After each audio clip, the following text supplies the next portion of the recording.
welcome to the Nerd Social. I'm Nathan. I'm Chandra. Hi, so we're going to talk about the second episode of Star Trek Discovery this evening, which is entitled Anomaly. As always, we are going to go through our spoiler-free thoughts for the episode, and then we'll get into spoiler talk about the episode. But before that, I want to read a short summary of the episode. So Saru returns to help the U.S.S. Discovery uncover the mystery of an unusual destructive new force. As Burnham leads the crew, she must also find a way to help Book cope with an unimaginable loss.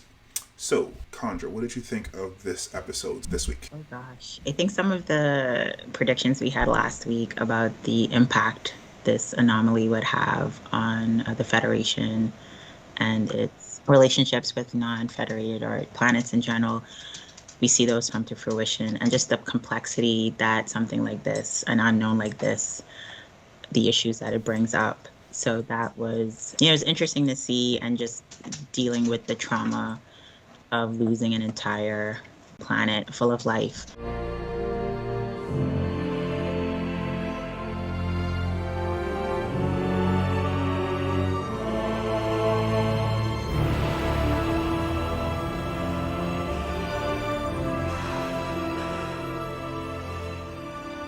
They're gone.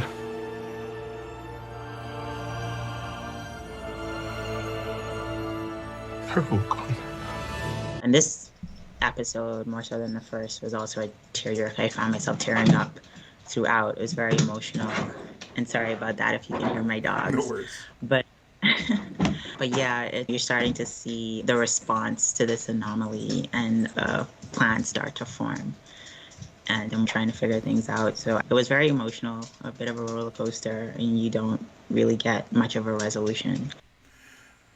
Yeah, I enjoyed the episode as much as you can enjoy something that's, like you said, is this emotional. I think it's a really good episode. If you are one of those people who complain about the fact that this version of Star Trek leans into the emotion and actually has the actors do a lot of work in that area, because there are people who complain that, I don't know, Michael Burnham is crying all the time, you won't like the episode. But I don't know why you're still watching 4 seasons in, maybe just to complain about that, because that's what the show is. They lean into the emotion. They don't act like automatons. And this is a very emotional episode. You imagine that it should be, because at the end of the last episode, Book lost his entire planet. There's a lot of emotion here. I think David Ajala as Book does a very excellent job in this episode. He's acting his behind off to show the depths of the despair of this character. Sonequa Martin Green is also very good in this episode. I'm not going to get into how, but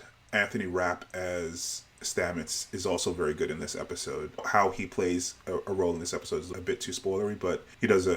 Did you see his growth, his continued emotional maturity growth in this episode? Yeah, he's really good in this. I think it's probably one of his best episodes, and he's had some really good ones. When they give him something to do, he always delivers, and he was really good in this episode.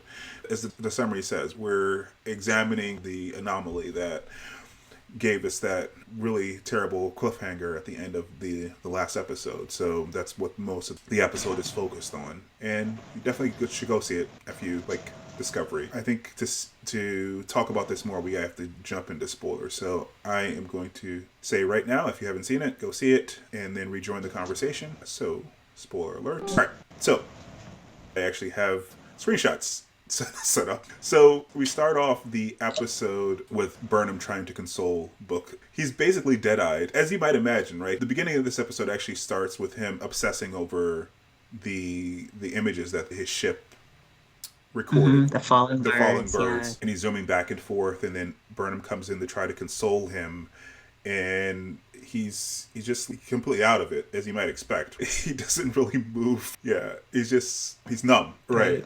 Yeah, I mean, it's a huge loss, right? Like, how you can't conceive of how that would feel. Like, everybody, he didn't just lose his family, but he lost a planet. The people of this world are very connected to the planet and all of the organisms on it. So there's like loss upon loss upon loss. And he was just starting to reconnect with his family and reconnect with Quajon, and to have that just he literally just saved them, and now all of that is gone. And thinking about that, I guess that maybe there's some small comfort in knowing that they were reconnecting and he didn't leave his relationships. They were finding their way back and weren't still having the dispute that they were having. But yeah, no, that's an unimaginable thing to go through, really. Yeah.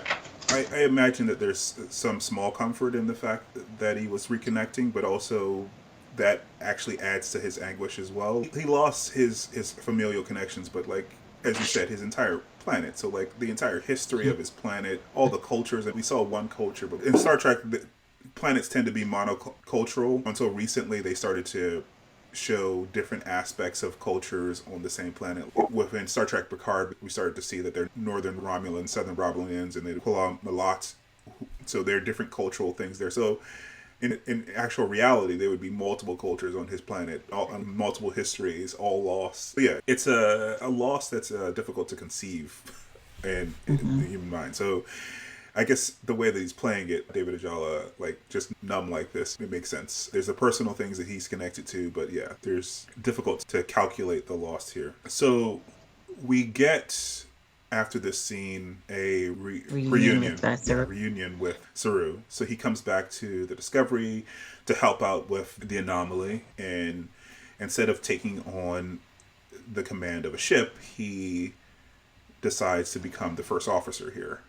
So, what did you think of this development? The fact that he came back and he decided to be first officer? I think it's a little strange, but I also think it's a good thing. They work well together as a team. They know each other. There's mutual respect, and they've been through difficult situations before.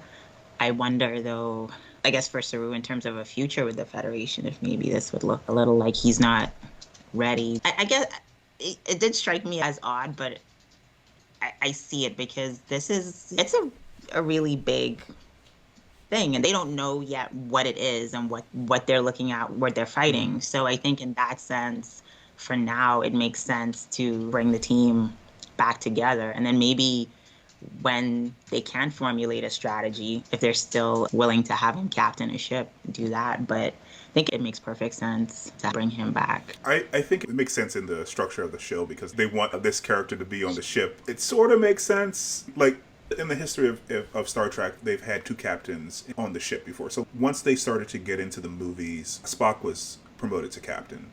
But he had to be in the movie. So Picard would be an admiral, and then Spock would be on the ship as the second in command, even though he was a captain. And then Then Kirk was actually Captain Kirk was reduced from admiral to captain. So they were both captains on the ship, but he stood in as his number one because there was a specific mission that they were trying to accomplish. So it's not unprecedented, but it's obvious that they just wanted the character to be in the show. So at some point, they're going to have to do something to address this, and maybe there'll be another spinoff. I don't know. I forget the name of the ship that she said that he was assigned to. The Sojourner. The Sojourner? Yeah.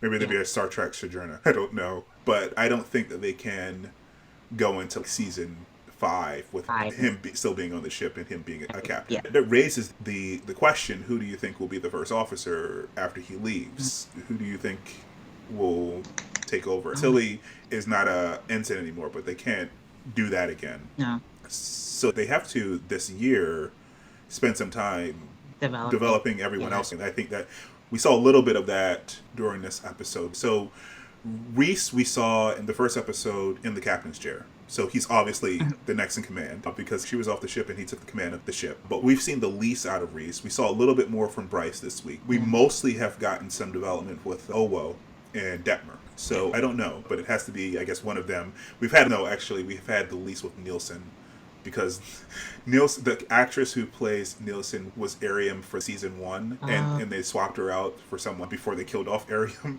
So she was able to continue with the show because they recast the person that they actually killed off. But we don't really know anything about Nielsen. We know very little about Bryce as well. It's one of those people who will be the number one, but they have to spend some time developing those characters. Right now, they're still focusing on Tilly, which is fine. and Adira, which is fine, but Adira has an even lower rank than Tilly. So they're not going to be number one. So I don't know who's going to take over. All right, so we get a scene in Starfleet headquarters where they actually do a debrief on the anomaly, and they say it's, I think, 5 light years wide and it's 2 black holes. 5 light years across. That's the size of the gravitational anomaly that hit Quajon and the space station. 5 light years? That's massive. Our current theory is that it's a roving binary black hole. We believe the 2 black holes are merging, creating gravitational waves in the process. So they go and they venture out to gather some data on the anomaly, and they want to go close to the event horizons. And the issue is that there's going to be a lot of shearing stress on the ship.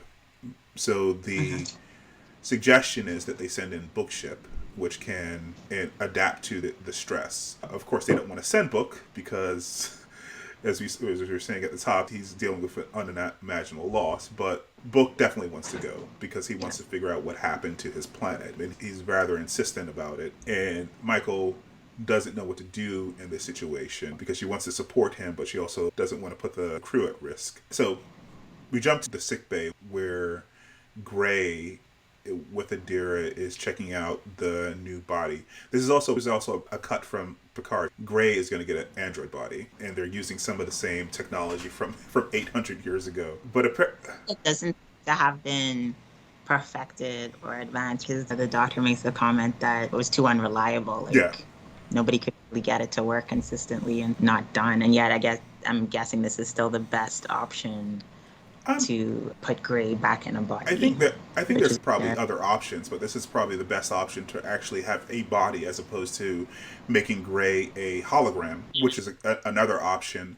But to give Gray an actual body, like a corporeal body, as opposed to Gray being a projection, I think this is probably the best option. But it seems like they haven't established in the last 800 years the Picard method for cheating death. I think it worked that one time, and maybe they got it to work some other times, but it's not something that they employ on a regular basis. But the explanation here is that Gray's already survived a transfer, so the likelihood of the transfer working is higher here. So that's how they're explaining it here.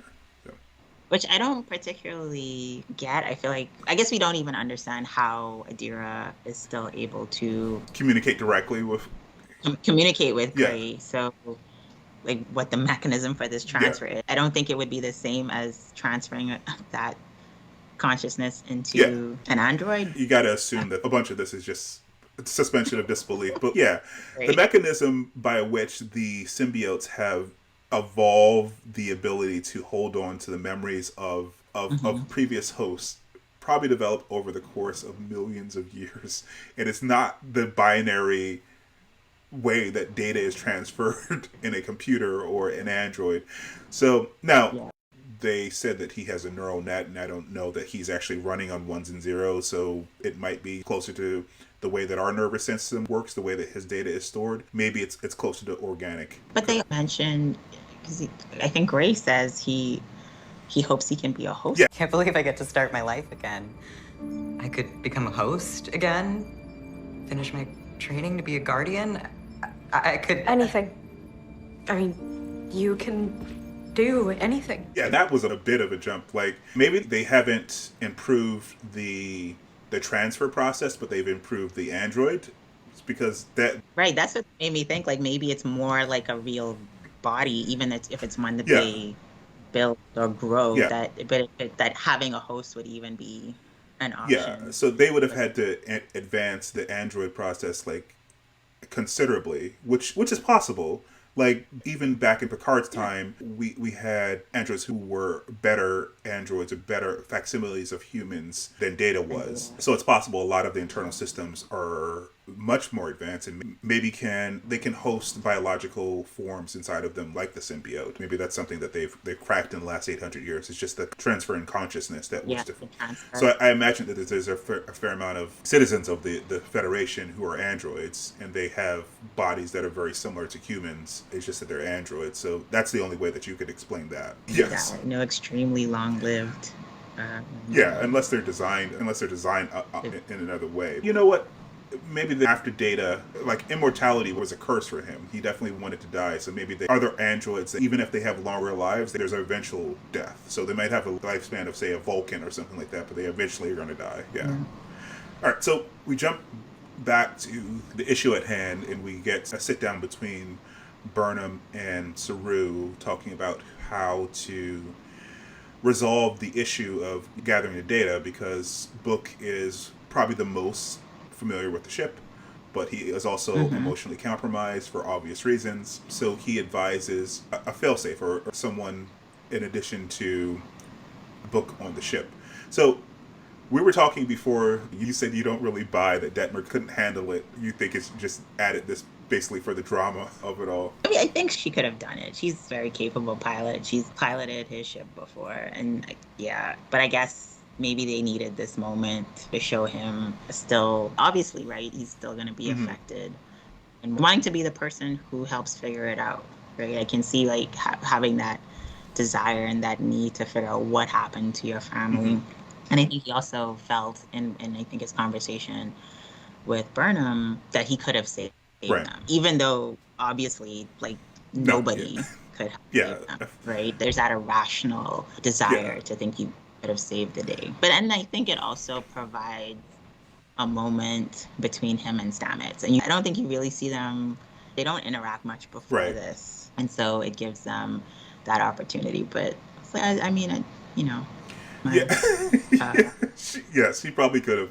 She probably could have flown the ship. It wouldn't have been as interesting an episode though, because we get, like you say, the interplay between Book and Stamets. So here in the next scene, this is where the captain suggests that they both go to the ship, and Stamets says that makes no sense because we're the only two who could actually fly the spore drive, and he makes a joke about being pushed out of airlock, and everyone pauses, and he's like, "It's just a joke." So apparently he's let go of his anger because he was really upset at the end. At the end of and I wondered about that. I wondered if his anger would pop up in some way, but it seems like he's been able to realize, and also everything worked out for the best, right? God is family back, but he seems to have let go of that anger towards Burnham. And to make a joke about it, even though they were both just, we wouldn't joke about it, but I guess if you're okay with it, we're okay with it. So that, because they were probably on pins and needles about it, because like I said, he was really upset. I don't know. I've seen people talk about this online, and there are some people who are happy that this didn't drag on, but I don't know, maybe I like drama.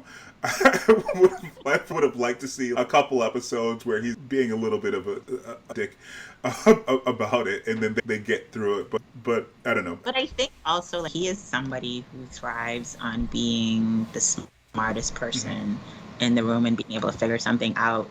And this is something where when they're having this conversation, he's like, I don't know. This is bizarre. Curiouser and curiouser. Scientific observation, please. Apologies, Captain. It's just not what I was expecting to see either. There's an accretion cloud made up of gas and dust and large amounts of dark matter surrounding a gravity well, so a black hole makes sense, But the gravitational Doppler shift from our scans is way off. Meaning? Meaning, I have no idea what we're looking at. It's bizarre. And that is a scientific observation. And I think maybe that's a part of that's driving him. It's like, you have a problem. Your family is essentially still at risk. You've been saved once, but now you're back in it. You need to be here helping to figure this out. There's no time for drama. Save that drama for when, the universe is not going to be torn to pieces. That makes sense. Yeah, that makes sense. Yeah, he might have some personal issues, but he's a professional, right? And there's a problem in front of him, and they're all Starfleet, and they need to solve the problem in front of them. So yeah, I get that. So yeah, after this conversation, they send him with Book as a hologram, and again, we were talking about how android technology has improved. Apparently, holographic technology has very, very much, because he's getting like haptic feedback as well. He can actually feel the environment there. He's not a ghost. He apparently doesn't have a smell, because he tries to interact with the cat, and Book says, she doesn't like holograms because she can't smell them, but he can touch and he can feel. So that he's basically for all intents and purposes there. And some of the best parts of this episode are some of the back and forth with him and Book. So at first, like, Book is not interested in talking to him. He's like, there's nothing you can say to him that would make him right. feel better. And, and not only that, like he said, like Book said, is like, in the last 6 months, you've probably said 5 words to me. We don't have a relationship like that. There's nothing you can really say to me. You're not close to me at all. But by the end of the ordeal, they come to an understanding, because they do have the commonality of the fact that, because he tries to break the ice with the fact that they're the only two who can drive the spore drive, and Book is not really having it, but he does come around at the end because he does help. And also, like, he misread Stamets, right? Because he thought jealous of the fact that he could also power the spore drive. And maybe it might have started out that way, but for him, he was like, no, like, you did something I couldn't do. I was powerless to help my family. I can see him not knowing how to respond to somebody who saved his family. Yeah. And that was some of the, like I said, some of the best things that we've had for Stamets. The fact that he was that vulnerable, and he's so appreciative that he was able to save his family when he wasn't able to. I think that definitely let him put his guard down. And he also said, I'm going to do everything in my power to figure this out for you. So yeah, I look forward to them interacting in the future. Yeah. All right, so the other issue, though, is that apparently the anomaly is very unpredictable, and we get issues with gravity on the ship. We also talked about this before, so this is obviously for dramatic effects, because there are all kinds of fires here. This is now like more than 1,000 years in the future from where we are right now. So it's like 930 years from where it started from was already like 200, 300 years in the future. So I feel like they should have better fire suppression. And also fail safes for when you lose gravity. At the very least, her chair should have some seatbelts. But putting seatbelts in any of these chairs would make it all less dramatic, because every Star Trek iteration, when the shit is hit, the actors go back and forth like this. You can't go. You can't.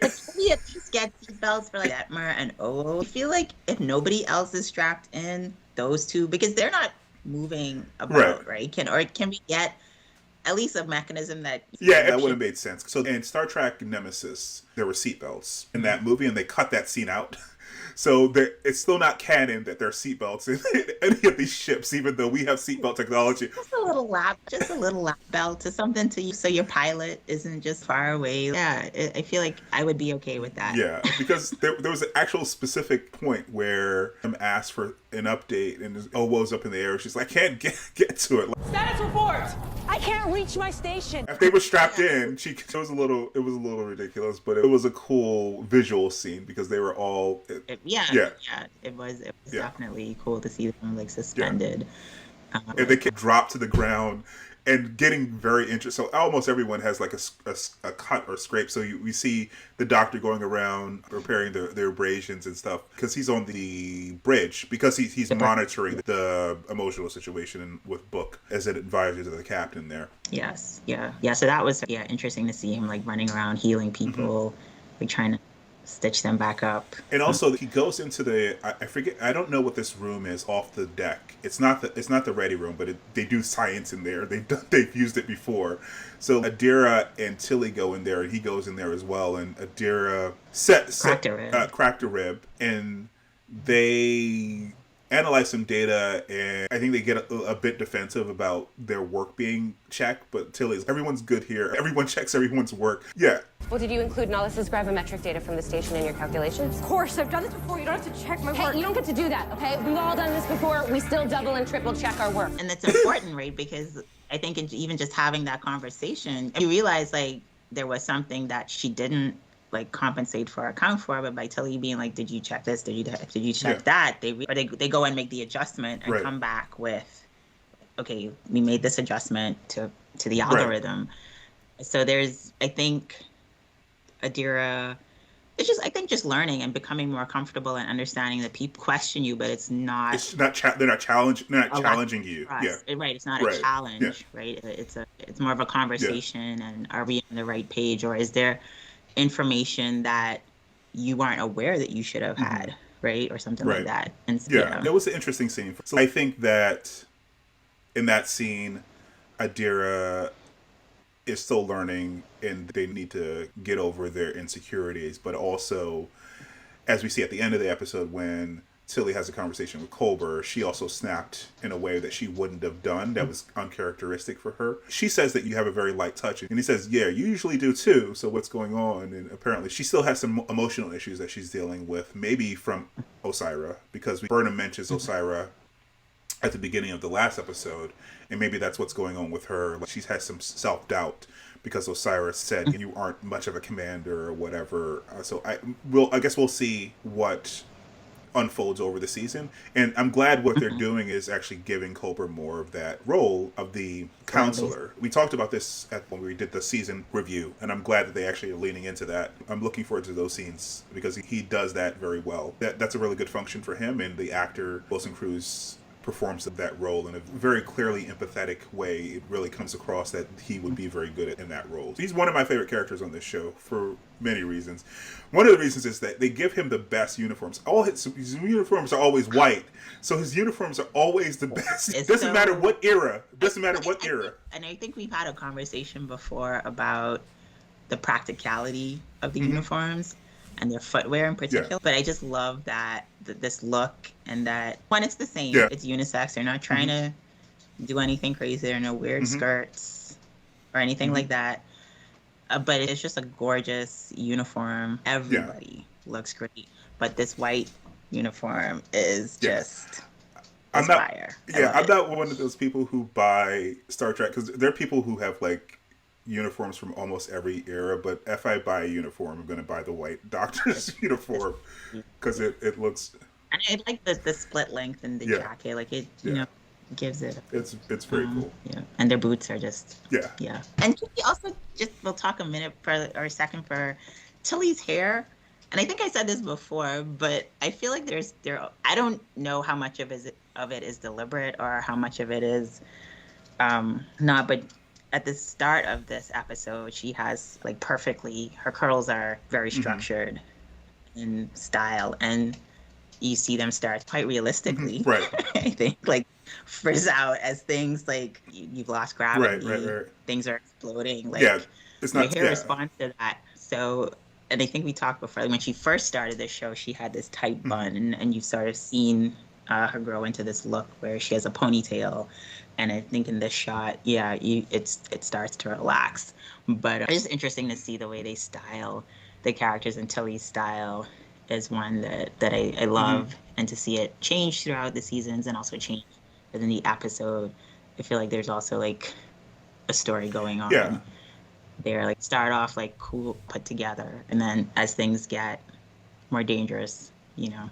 Yeah, it makes sense, like you said. Like, her hair shouldn't be exactly in the same place, especially after being thrown up in the air and then thrust down. Like, Burnham's hair is actually tied back, so that's why her hair is sort of the same throughout this episode. But Tilly stopped tying her hair back in maybe the second season, maybe the third season. She stopped tying her hair back as much. Yeah, that's a more realistic representation of what... I also remember Star Trek Next Generation. I forget if it was a documentary or something, but there was a sort of commentary around Gates McFadden, Dr. Beverly Crusher's hair. And remember, she had left the show for a while and came back. And that was, I think there were other issues, but her hair was problematic. And I was like, what about her hair could be so problematic that it created this tension? It's possible that it was just curly. It was curly, and I think that's what it, like, maintaining continuity is probably what they were trying to do, and have it look the same throughout, I think is what they were trying to do. So I think, but like hair can be very contentious if we let it be. So it's just interesting to see how they choose to style characters. It also speaks to how much effort they wanted to put into maintaining continuity. So, like, imagine if her hair was an issue or it was problematic, if they had a black woman as one of the main cast members. Like, I imagine she would have had a very terrible time as well. Yeah. I guess they kept Geordi's hair pretty short, so that they didn't have much of a continuity issue there. But yeah. And every black woman on Next Generation had relaxed hair, for sure. Is that true? Is that the case? Yeah, you're right. Maybe. Yeah. except for guiding, because she just had her hair. Yeah, they got around that by putting a headdress on her, so they didn't have any continuity issues with her hair because it was always covered. Because Whoopi Goldberg was going to cut her hair. She loved being part of Star Trek, but she was gonna cut her hair. Part of kind of signature part of her look. Anyway, as you said, they do some analysis on Anomaly, and it's happening on irregular intervals. Tilly, how much longer do we have? 4 minutes, then a minute and a half, then 40 seconds. Why so irregular? We don't know yet. Get back to it. So they had to move further away. At this point, they have a programmable matter tether connected, which they have to cut to get further distance away from the ship. Reese, let him go. Aye, Captain. Detmer, pull us back.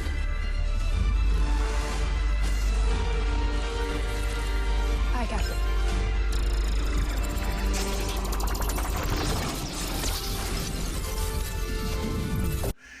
At the same time, Book is seeing his nephew, visions of his nephew, and this is where we have the conversation where Stamets is trying to pull him out of it, but that doesn't really work, and Burnham has to talk him through it. And around this time as well, we get a suggestion from Bryce. Bryce suggests, based on his hobby, you said it was windsurfing?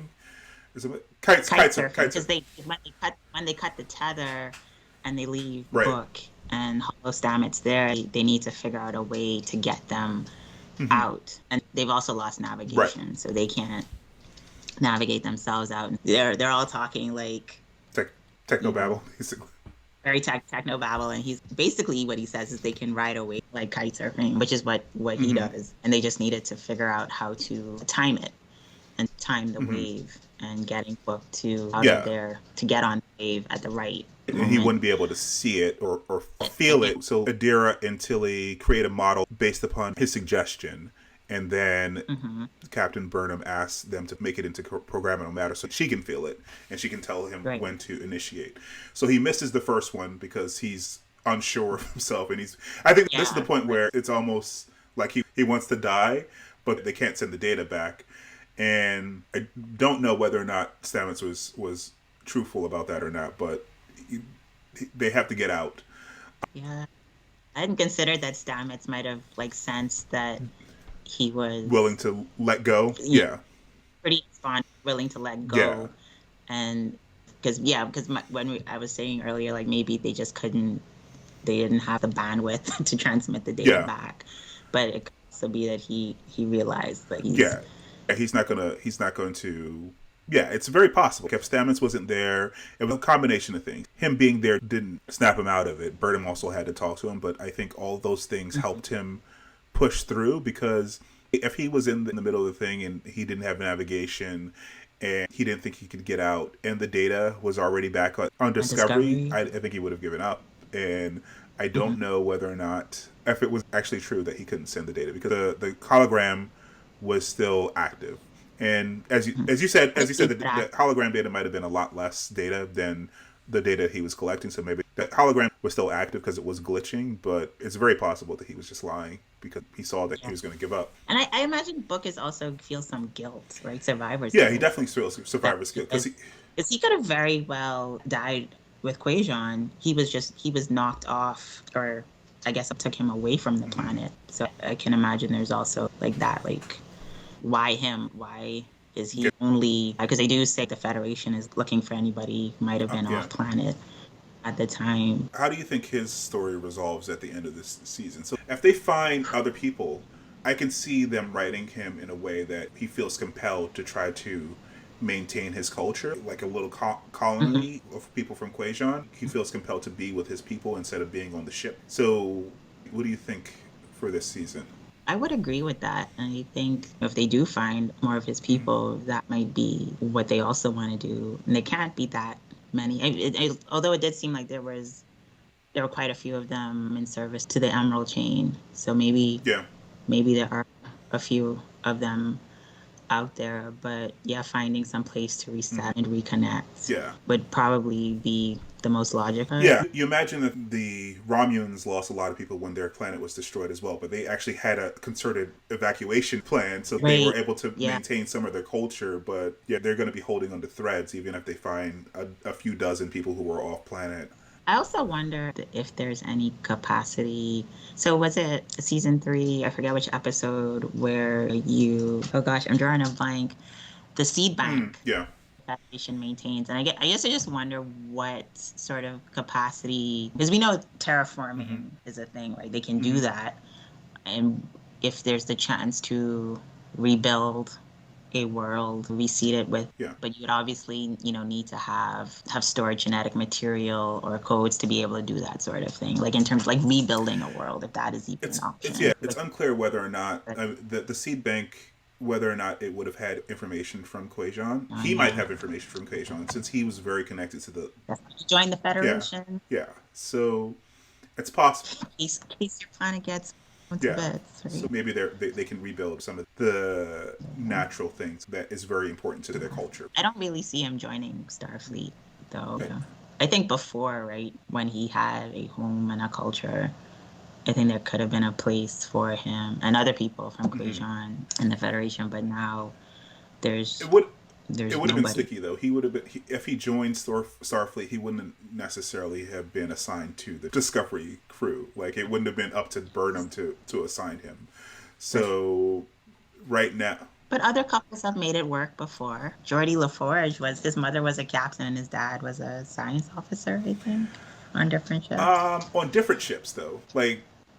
I didn't say they would break up. He just wouldn't be a regular cast member on the show. Yeah. What we've seen of the TNG era, there are lots of people who are married within Starfleet. And actually, if you watch Lower Decks, Captain Freeman is married to an admiral, but they're in different places. They're stationed in different places. The admiral is, I think, probably at Starfleet Command, and Captain Freeman is captaining the ship. You very rarely see the admiral on that show, and it's mostly following the ship. We wouldn't see David Ajala very often. So I think one way or another, he's probably not going to be on the show as much in season 5, whether or not it's because he's rebuilding his culture or because he, I don't know, is trying to find purpose in Starfleet, in which case he's going to probably be assigned to another ship. I don't know. Maybe we were talking earlier about a spinoff for Saru. Maybe he'll be part of Saru's ship. I don't know. Yeah. So, as we said, Saru advises Burnham to connect to him and try to talk him through it, and he actually manages to ride the wave on the second attempt out. When he gets back to the Discovery, he admits that he wasn't ready. I think this is also the scene where he says he's guilty, like you said. When he went to investigate, he could have taken them because they were right there.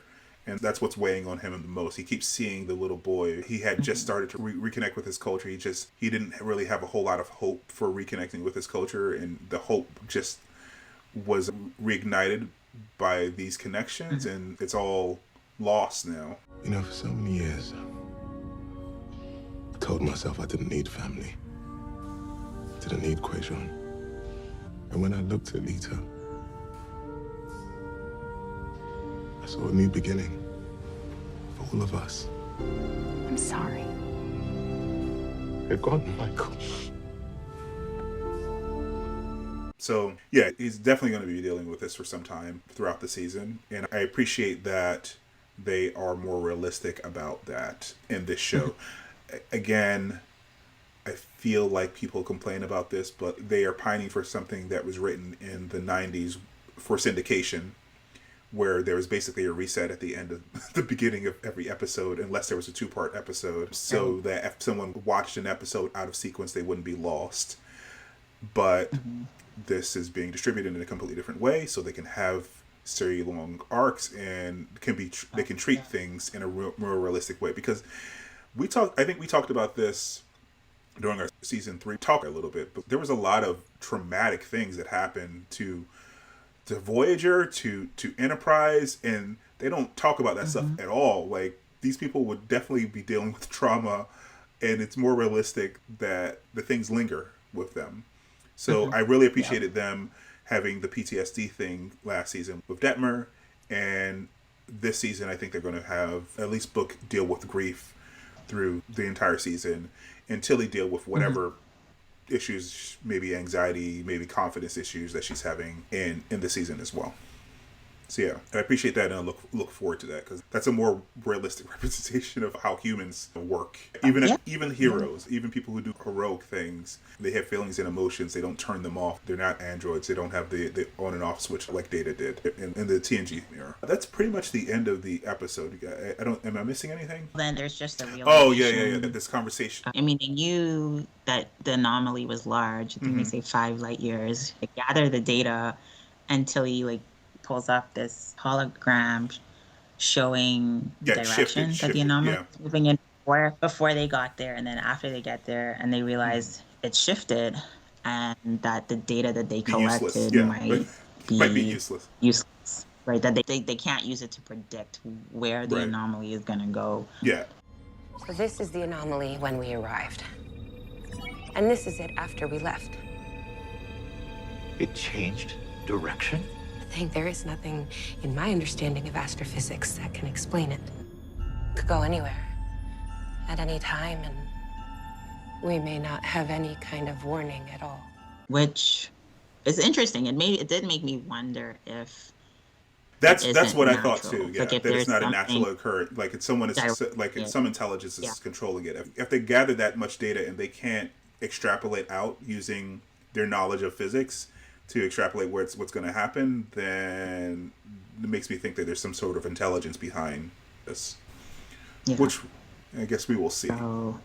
Yeah. Right. We will see. All right. That is what we think of the episode, but we are interested to hear what you guys think. So please comment down below, like and subscribe for more content like this, and we will see you next time. Thanks. Bye, guys.